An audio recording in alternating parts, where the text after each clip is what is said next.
Let's mic CM साहब। नमस्कार, let's mic CM साहब में आपका स्वागत है। मैं हूं राखी जैन। छत्तीसगढ़ के मुख्यमंत्री विष्णुदेव साय ने गरियाबंद जिले के कुटेना स्थित सिरकटी आश्रम में पवित्र कलश पूजा समारोह में हिस्सा लिया। कार्यक्रम के दौरान उन्होंने कहा, कुटेना की पावन भूमि पर श्री राम जानकी मंदिर का निर्माण हुआ है और ये मंदिर 20,000 से अधिक परिवारों के सहयोग से एकत्रित धनराशि से बनाया गया है। उन्होंने बताया कि मंदिर के निर्माण में राजस्थान से लाए गए विशेष पत्थरों का उपयोग किया गया है। जोर ताली बजाकर उनका स्वागत करेंगे।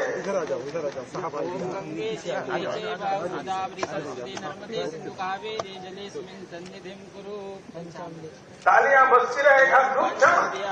ये ऐसा अवसर मित्रों, आपको मालूम है ये जो मंदिर बना है हमारे पूज्य महामंडलेश्वर गोवर्धन सरस्वती व्यास हमारी युवा संघ के परिश्रम और उत्साह से क्षेत्र के जनता के सहयोग से यहाँ विशाल मंदिर का निर्माण हुआ है।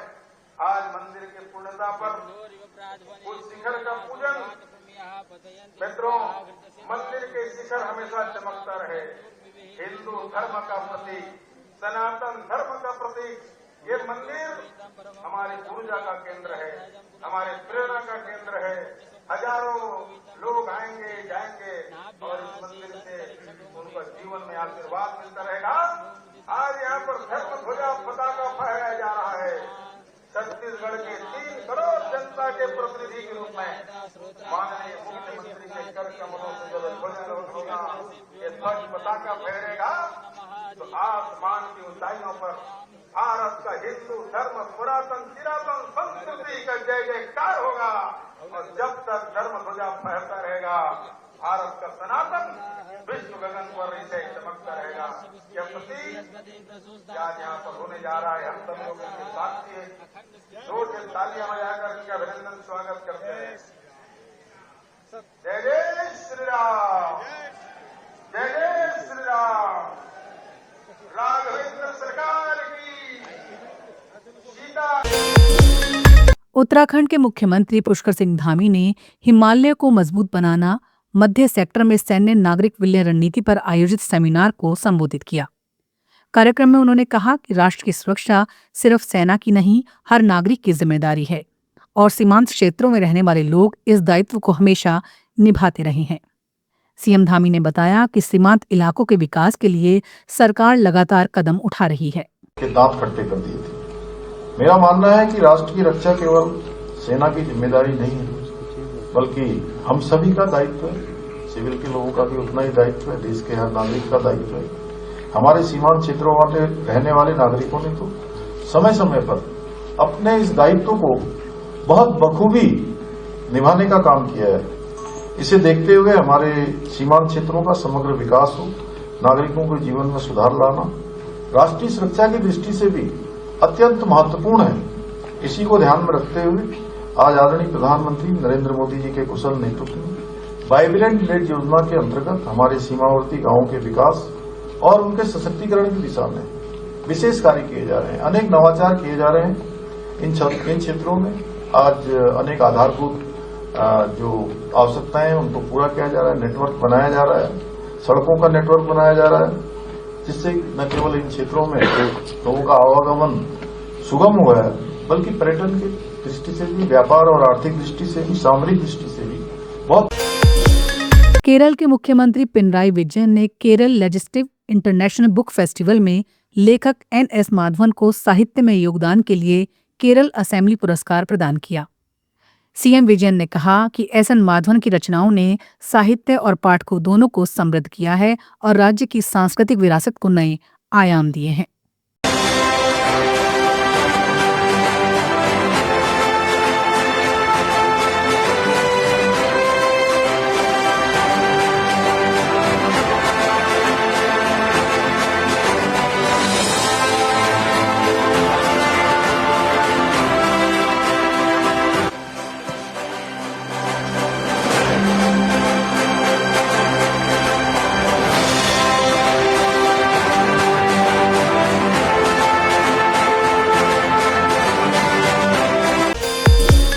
मध्य प्रदेश के मुख्यमंत्री ने दिल्ली में आयोजित राष्ट्रीय युवा महोत्सव विकसित भारत यंग लीडर्स डायलॉग 2026 में हिस्सा लेने वाले सभी युवाओं को बधाई और शुभकामनाएं दी।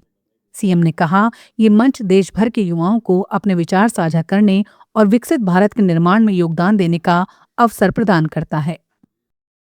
सच में आज का दिन आपके सबके आने से हमारी इस आवाज की भी शोभा बढ़ी। आपको सबको बधाई देता हूं, आपका अभिनंदन करता हूं। आप भी भाग्यशाली हैं।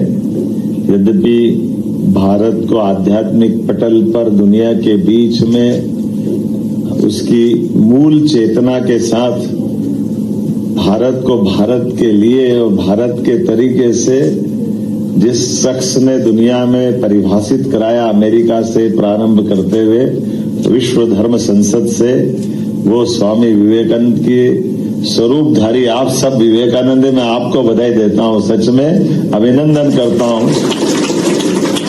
विवेकानंद का परिवेश, विवेकानंद का वैसे आपकी जानकारी में होगा ही, मूलतः विवेकानंद जी तो बंगाल के रहने वाले थे, लेकिन बंगाल से निकलकर आध्यात्म की दुनिया में प्रवेश करने के बाद भगवा वस्त्र के साथ भारत भ्रमण करते हुए जब वो राजस्थान पे गए तो खेतड़ी के महाराज ने उनको यही अपनी साफा वाली पगड़ी पहना करके उनको एक तरह से अपने इस भारतीय परिवेश का एहसास कराने का, और कितना जस्ता विवेकानंद जी के सिर पे साफा।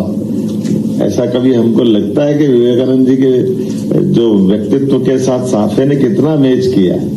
लेकिन ये हमारे लिए गौरव की बात है। आज प्रदेश भर के अलग अलग विभिन्न युवा उत्सवों के माध्यम से निकले हुए हमारे प्रदेश भर के युवा जो यहाँ से निकल करके अब दिल्ली जाने वाले हैं, तो आप सबने अपने अपने ढंग से अपनी पहचान बनाते हुए अपना एक तरह से इस लंबे मार्ग में अपनी मुकाम को हासिल किया है। मेरी अपनी ओर से बधाई देना चाहता हूं। आपने कड़ी मेहनत की होगी, हमारे अपने सब प्रकार के मापदंडों के ऊपर से निकलते हुए भारत दुनिया का सबसे युवा देश, और भारत के अंदर हमारे राज्य में कुछ ही राज्य ऐसे जहाँ सबसे तेज गति से युवा शक्ति बढ़ रही है, उसमें मध्य प्रदेश भी है। ऐसे में आज हमारे अपने देश के सामने माननीय प्रधानमंत्री जी के नेतृत्व में भारत जब दुनिया की तीसरी आर्थिक ताकत की तरफ आगे बढ़ रहा है, और परमात्मा चाहेगा आपके सबके सामने 25 साल का टारगेट है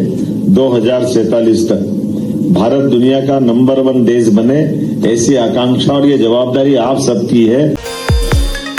जवाहरलाल नेहरू विश्वविद्यालय में हुए विवादित प्रदर्शन पर प्रतिक्रिया देते हुए महाराष्ट्र के मुख्यमंत्री देवेंद्र फडणवीस ने कड़ा रुख अपनाया। फडणवीस ने कहा, शर्जिल इमाम की विचारधारा से उपजे लोगों की नापाक मंशा को कुचल दिया जाएगा। देशद्रोही सोच के साथ खड़े होने वालों को बख्शा नहीं जाएगा और देश में ऐसी गतिविधियां होने नहीं दी जाएंगी। देखिए, ये शर्जिल इमाम की जो औलाद है जेएनयू में पैदा हुई है, इनके इरादों को कुचलने का काम हम करेंगे। ऐसे नापाक इरादे जो देशद्रोहियों के साथ खड़े होते हैं, जो देश को तोड़ने की भाषा करने वालों के साथ खड़े होते हैं, उनके इरादों को कुचल दिया जाएगा। ऐसे इरादे नहीं चलेंगे। सीआर पाटिल जो केंद्रीय मंत्री है, उन्होंने शिवाजी महाराज को पाटीदार समाज का बताया। सीआर पाटिल जी ने क्या कहा ये मुझे पता नहीं है, लेकिन छत्रपति शिवाजी महाराज किसी एक समाज के नहीं थे। महापुरुषों का कोई समाज नहीं होता, उनकी कोई जाति नहीं होती। महापुरुष जो होते हैं ये पूरे देश के होते हैं। इसलिए मुझे ऐसा लगता है कि उनको इस जाति का या उस जाति का कहना ये सही नहीं होगा। वो तो पूरे देश के थे और छत्रपति शिवाजी महाराज थे, इसलिए हम लोग हैं। आज मैं अपना नाम देवेंद्र फडणवीस बता पा रहा हूँ क्योंकि छत्रपति शिवाजी महाराज यहाँ पर थे। महापुरुषों के लिए इस प्रकार से विभाजित करना ये ठीक नाही आहे। हो, संतोष धुरेंनी आज भाजपमध्ये प्रवेश केलेला, एक प्रकारे तुम्ही मनसेला आणि राज ठाकरेंना मोठा धक्का दिलेला निवडणुकीत। लेट्स माइक सीएम साहब में फिलहाल इतना ही। देखते रहिए, सुनते रहिए लेट्स माइक। नमस्कार।